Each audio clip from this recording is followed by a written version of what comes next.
Hello जय हिंद साथियों, स्वागत करता हूँ आज के सामान्य ज्ञान के इस नए वीडियो में। आज के इस वीडियो में हम देखेंगे सामान्य ज्ञान के टॉप 40 ऐसे जीके क्वेश्चन जो आप सभी के आने वाले बिहार पुलिस एग्जाम के लिए वेरी मोस्ट इंपॉर्टेंट होने वाले हैं और आप सभी प्रैक्टिस सेट जरूर लगाएंगे। चलिए क्वेश्चन नंबर 1 की ओर बढ़ेंगे। क्वेश्चन नंबर 1 में पूछा जा रहा है, मगध सम्राट बिंबिसार ने अपने प्रसिद्ध राजवैद्य जीवक को किस राज्य के राजा चंड प्रद्योत के इलाज के लिए भेजा था? मगध सम्राट बिंबिसार ने अपने प्रसिद्ध राजवैद्य जीवक को किस राज्य के राजा चंड प्रद्योत के इलाज के लिए भेजा था? तो याद रखिएगा अवंती। अवंती जिसकी राजधानी कहाँ थी? उज्जैन थी। जीवक को किस राज्य के राजा चंड प्रद्योत के इलाज के लिए भेजा था? तो याद रखिएगा अवंती के पास भेजा था जिसकी राजधानी कहाँ थी? उज्जैन थी। चंड प्रद्योत के इलाज के लिए भेजा था। इन्हें पीलिया रोग हो गया था। चंड प्रद्योत को कौन सा रोग हो गया था? पीलिया रोग, जिसके बाद जो है दोनों राजाओं के बीच में जो है संवैधानिक प्रस्तावित हो गया था और आपसी संबंध बन गया था। क्वेश्चन नंबर 1 का भी बिल्कुल सही जवाब हो जाएगा अवंती। चलिए क्वेश्चन नंबर 2 की ओर बढ़ेंगे। क्वेश्चन नंबर 2 में पूछा जा रहा है, भारतीय संविधान के किस अनुच्छेद के तहत राष्ट्रपति को यह अधिकार है कि वह सार्वजनिक महत्व के किसी मामले पर सर्वोच्च न्यायालय से परामर्श एडवाइजरी ओपिनियन मांग सकता है? तो याद रखिएगा सर्वोच्च न्यायालय से परामर्श एडवाइजरी ओपिनियन मांग सकता है तो अनुच्छेद 143 के तहत जो है मांग सकता है। भारतीय संविधान के किस अनुच्छेद के तहत राष्ट्रपति को यह अधिकार है कि सार्वजनिक महत्व के किसी भी मामले पर सर्वोच्च न्यायालय से परामर्श की मांग कर सकता है? तो अनुच्छेद 143 के तहत। क्वेश्चन नंबर 2 का सी बिल्कुल सही जवाब हो जाएगा। चलिए क्वेश्चन नंबर 3 की ओर बढ़ेंगे। क्वेश्चन नंबर 3 में पूछा जा रहा है, भारत के किस राज्य में कुंचिकल जलप्राप्त स्थित है जो वाराही नदी पर बना भारत का सबसे ऊंचा 455 मीटर जलप्राप्त है? तो याद रखिएगा जो वाराही नदी पर बना भारत का सबसे ऊंचा 455 मीटर जलप्राप्त स्थित है कहाँ? तो याद रखिएगा कर्नाटक में स्थित है। 455 मीटर ऊंचा जलप्राप्त स्थित है कर्नाटक। क्वेश्चन नंबर 3 का भी बिल्कुल सही जवाब हो जाएगा। चलिए क्वेश्चन नंबर 4 की ओर बढ़ेंगे। क्वेश्चन नंबर 4 में पूछा जा रहा है, मानव शरीर में पाई जाने वाली किस ग्रंथि को मास्टर ग्रंथि कहा जाता है जो मस्तिष्क के निचले हिस्से में हाइपोथैलेमस के पास स्थित होती है? तो याद रखिएगा मास्टर ग्रंथि कहा जाता है जो मस्तिष्क के निचले हिस्से में हाइपोथैलेमस के पास स्थित रहती है। तो हाइपोथैलेमस के पास जो है पीयूष ग्रंथि पिट्यूटरी ग्लैंड जो है स्थित होती है। क्वेश्चन नंबर 4 का भी बिल्कुल सही जवाब हो जाएगा। चलिए क्वेश्चन नंबर 5 की ओर बढ़ेंगे। क्वेश्चन नंबर 5 में पूछा जा रहा है, अर्थशास्त्र में लॉरेंस कर्व मुख्य रूप से देश की अर्थव्यवस्था में किस घटक को मापने या प्रदर्शित करने के लिए उपयोग किया जाता है? तो लॉरेंस कर्व जो है मुख्य रूप से देश की अर्थव्यवस्था में किस घटक को मापने या प्रदर्शित करने के लिए उपयोग किया जाता है? तो याद रखिएगा किस घटक को मापने या प्रदर्शित करने के लिए उपयोग किया जाता है?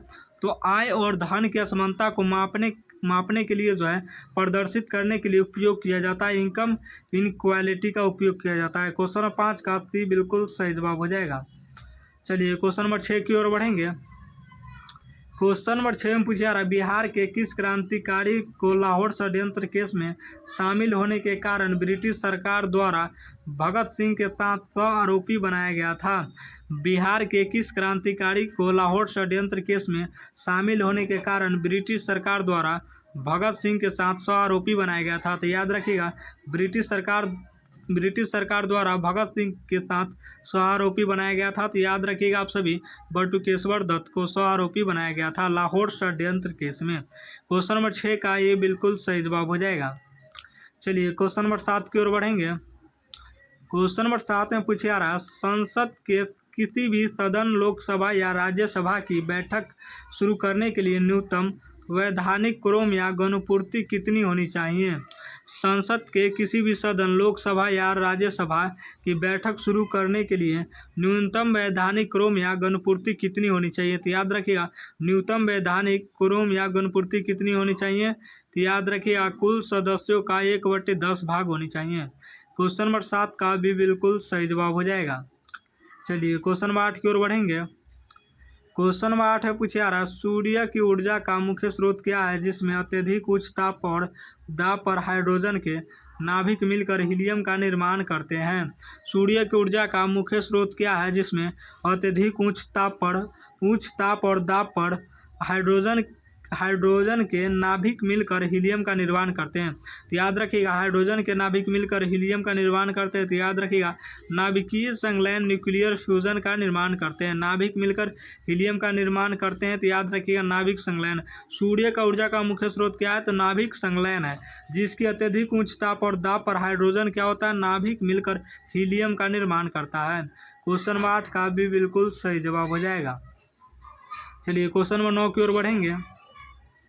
क्वेश्चन नंबर 9 में पूछा रहा है, कोपेन के जलवायु वर्गीकरण के अनुसार दक्षिण बिहार के मैदानी भागों की जलवायु को मुख्य रूप से किस श्रेणी या सांकेतिक कोड के अंतर्गत रखा गया है?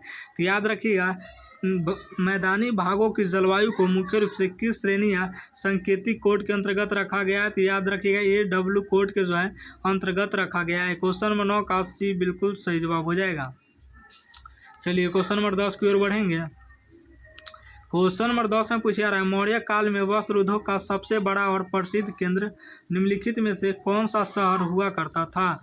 मौर्य काल में वस्त्र उद्योग का सबसे बड़ा और प्रसिद्ध केंद्र निम्नलिखित में से कौन सा शहर हुआ करता था? तो याद रखिएगा, कौन सा शहर हुआ करता था? तो काशी वाराणसी हुआ करता था। क्वेश्चन नंबर 10 का सी बिल्कुल सही जवाब हो जाएगा। चलिए क्वेश्चन नंबर 11 की ओर बढ़ेंगे।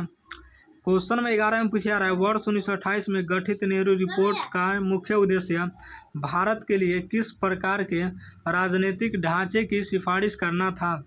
वर्ष 1928 में गठित नेहरू रिपोर्ट का मुख्य उद्देश्य भारत के लिए किस प्रकार के राजनीतिक ढांचे की सिफारिश करना था? तो याद रखिएगा, किस प्रकार के ढांचे की सिफारिश करना था? तो डोमिनियल स्टेटस, अधिराज्य का दर्जा जो है, दर्जा की सिफारिश करना था। क्वेश्चन नंबर 11 का बी बिल्कुल सही जवाब हो जाएगा। चलिए क्वेश्चन नंबर 12 की ओर बढ़ेंगे। क्वेश्चन नंबर 12 में पूछा रहा है, भारतीय संविधान का कौन सा अनुच्छेद राज्य सरकारों को यह निर्देश देता है कि वे ग्राम पंचायतों का गठन करें और उन्हें शक्तियां प्रदान करें? भारतीय संविधान का कौन सा अनुच्छेद राज्य सरकारों को यह निर्देश देता है कि वे ग्राम पंचायतों का गठन करें और उन्हें शक्तियां प्रदान करें? तो याद रखिएगा, अनुच्छेद 40 के तहत जो है यह निर्देश देता है कि वे ग्राम पंचायतों का गठन करें और उन्हें जो है शक्तियां प्रदान करें। क्वेश्चन नंबर 12 का भी बिल्कुल सही जवाब हो जाएगा। चलिए क्वेश्चन नंबर 13 की ओर बढ़ेंगे।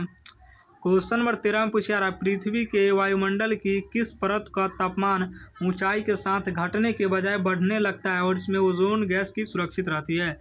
तो याद रखिएगा, पृथ्वी के वायुमंडल की किस परत का तापमान जो है ऊंचाई के साथ घटने के बजाय बढ़ने लगता है? तो याद रखिएगा, समताप मंडल का जो है स्ट्रेटोस्फीयर का तापमान जो है, तापमान ऊंचाई के साथ घटने के बजाय जो है क्या होता है? बढ़ने लगता है और इसमें ओजोन गैस भी सुरक्षित रहता है। क्वेश्चन नंबर 13 का भी बिल्कुल सही जवाब हो जाएगा। चलिए क्वेश्चन नंबर 14 की ओर बढ़ेंगे। क्वेश्चन नंबर 14 में पूछा रहा है, जब दूध से क्रीम को अलग किया जाता है तो मक्खन निकालने वाली मशीन में तो उसमें किस भौतिक बल के कारण क्रीम बाहर की ओर निकल जाती है? तो याद रखिएगा, किस भौतिक बल के कारण जो है क्रीम बाहर निकल जाती है? तो याद रखिएगा, आप केंद्रीय बल सेंट्रीफ्यूगल फोर्स के कारण जो है क्रीम जो है बाहर की ओर निकल जाती है। क्वेश्चन नंबर 14 का भी बिल्कुल सही जवाब हो जाएगा। चलिए क्वेश्चन नंबर 15 की ओर बढ़ेंगे। क्वेश्चन नंबर 15 में पूछा रहा है, भारत में राष्ट्रीय नेशनल इनकम का लेखा जोखा तैयार करने की वैधानिक विधि का विकास सबसे पहले किस भारतीय अर्थशास्त्री ने किया था?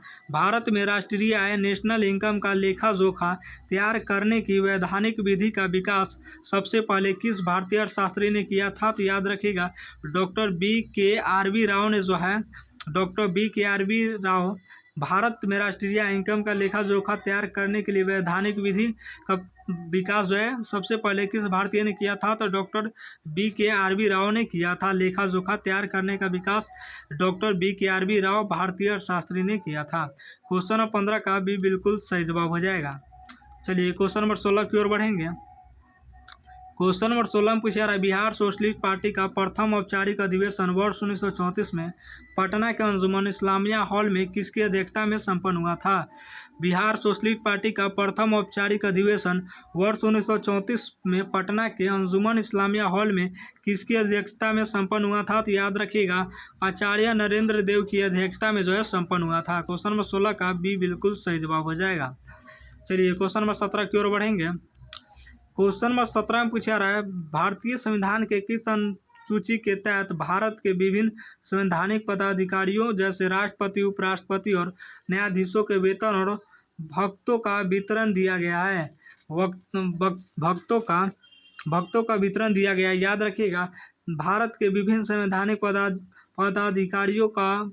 पदाधिकारियों जैसे राष्ट्रपति, उपराष्ट्रपति और न्यायाधीशों के वेतन और भत्तों का विवरण दिया गया है। तो याद रखिएगा, भत्तों का विवरण दिया गया है।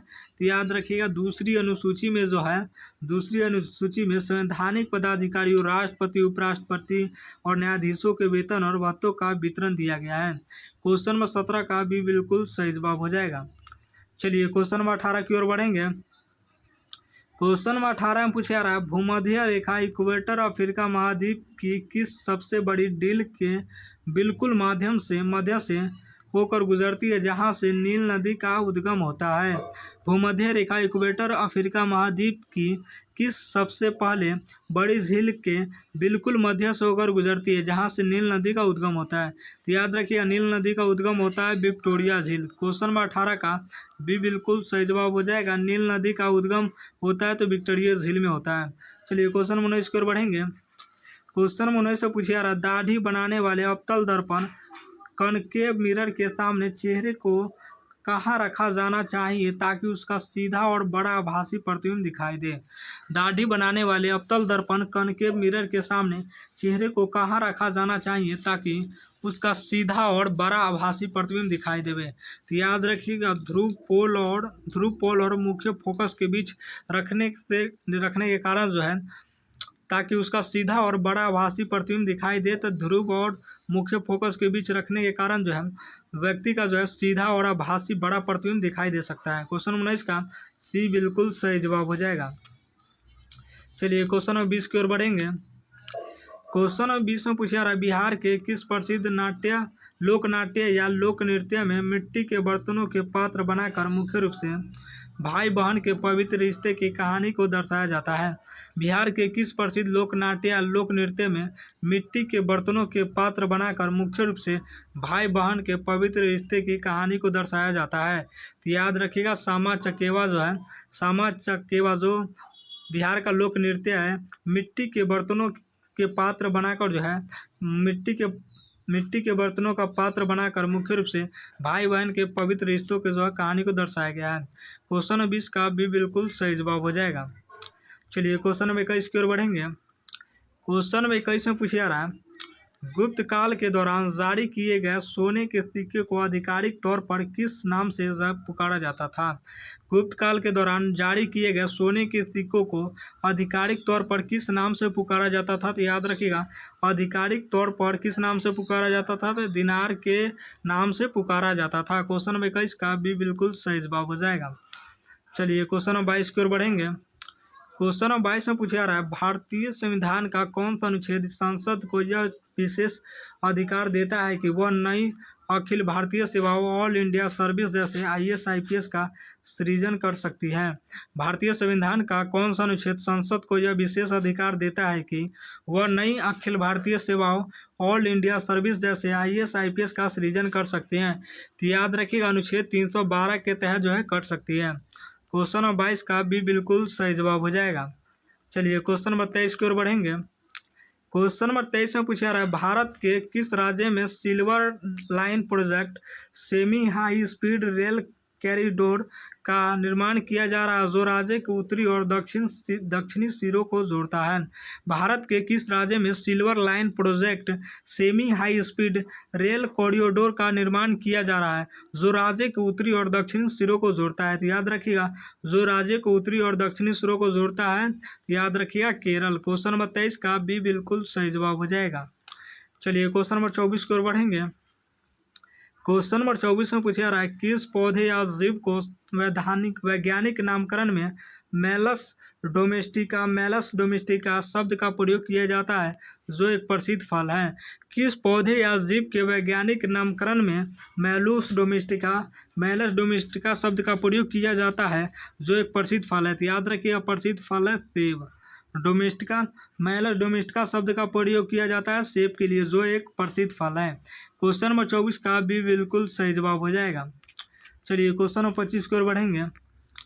क्वेश्चन नंबर 25 में पूछा रहा है, भारत में विशेष आर्थिक क्षेत्र सेज नीति को पहली बार किस वर्ष लागू किया गया था ताकि विदेशी निवेश और निर्यात को बढ़ावा दिया जा सके?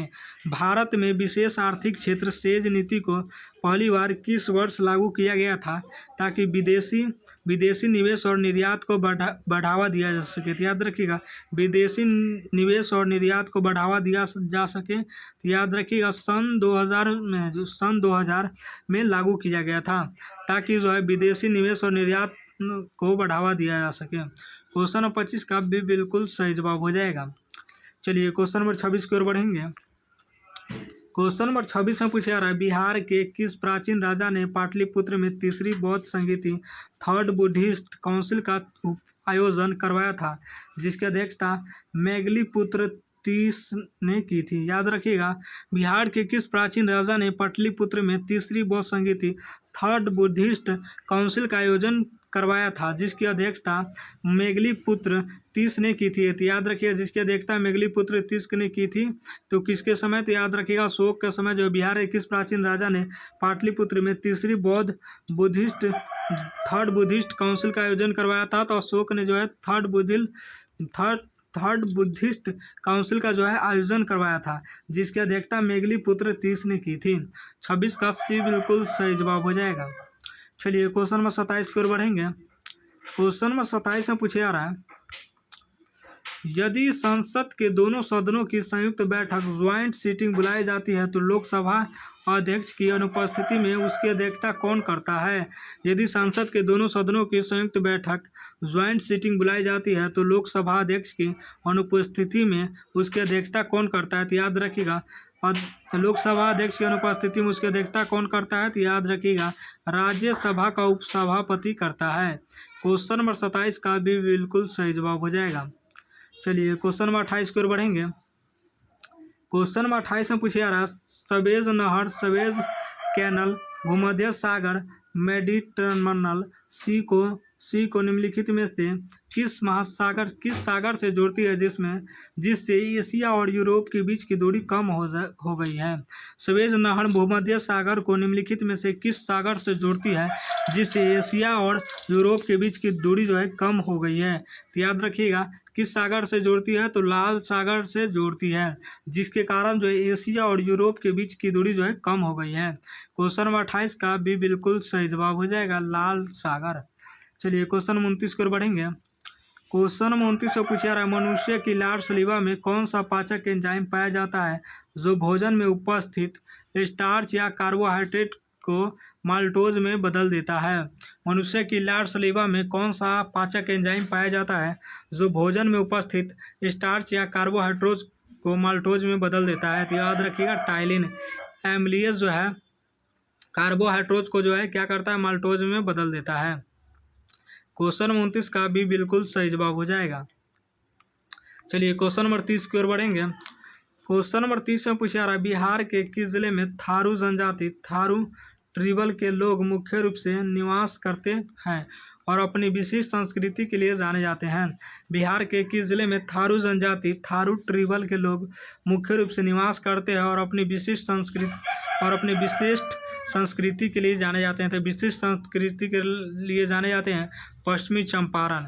विशिष्ट संस्कृति के लिए जाने जाते हैं पश्चिमी चंपारण। क्वेश्चन नंबर 30 का भी बिल्कुल सही जवाब हो जाएगा। चलिए क्वेश्चन नंबर 31 की ओर बढ़ेंगे। क्वेश्चन नंबर 31 से पूछा जा रहा है, शेर शाह सूरी का मकबरा बिहार के तातारा में स्थित है। यह मकबरा वास्तुकला के किस शैली का एक उत्कृष्ट और सुंदर उदाहरण माना जाता है? शेर शाह सूरी का मकबरा बिहार के सासाराम में स्थित है। यह मकबरा वास्तुकला की किस शैली का एक उत्कृष्ट और सुंदर उदाहरण माना जाता है? तो याद रखिएगा, किस शैली का उत्कृष्ट और सुंदर उदाहरण जो है माना जाता है? तो भारत इस्लामी इंडो इस्लामिक शैली का जो है उत्कृष्ट और सुंदर उदाहरण माना जाता है। क्वेश्चन नंबर 31 का भी बिल्कुल सही जवाब हो जाएगा। चलिए क्वेश्चन नंबर 32 की ओर बढ़ेंगे।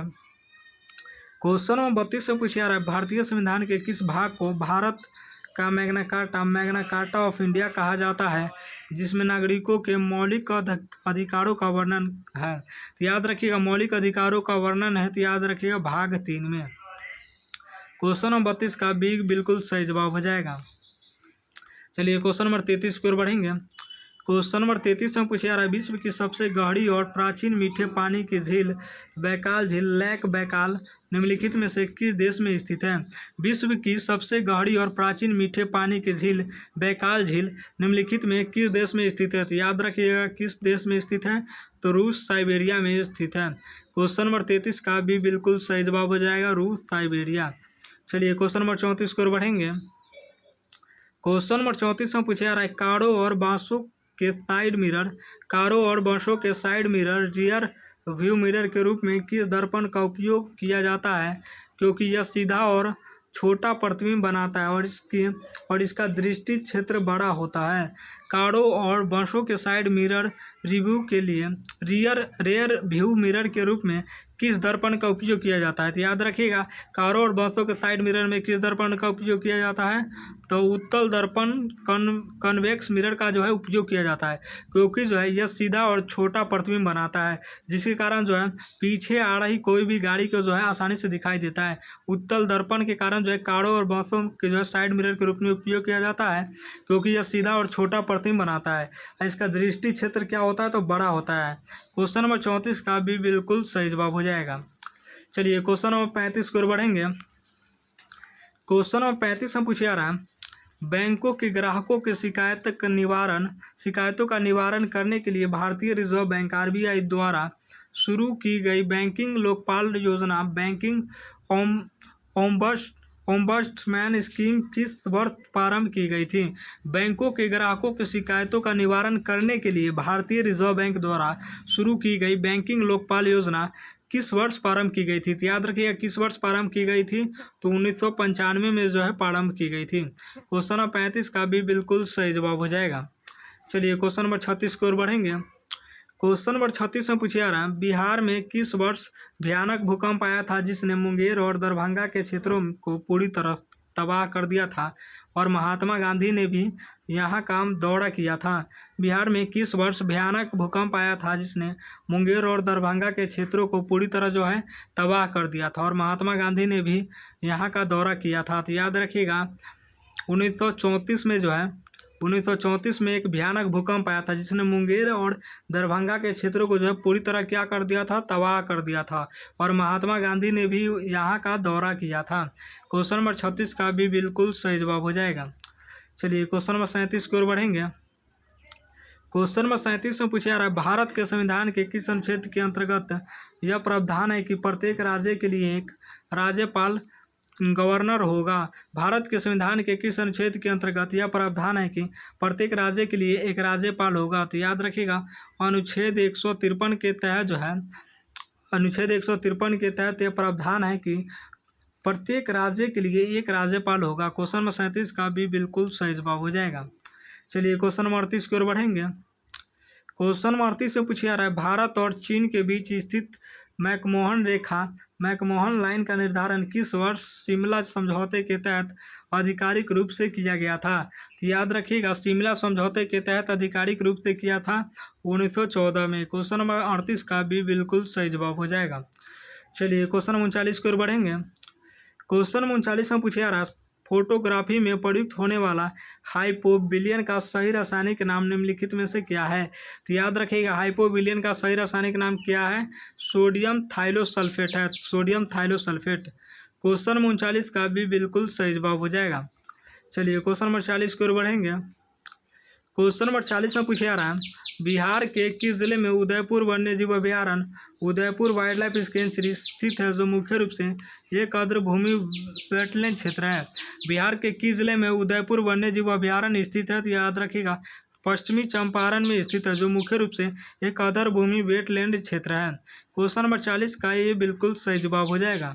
और 40 में से आप सभी का कितना सही हुआ कमेंट जरूर कीजिएगा।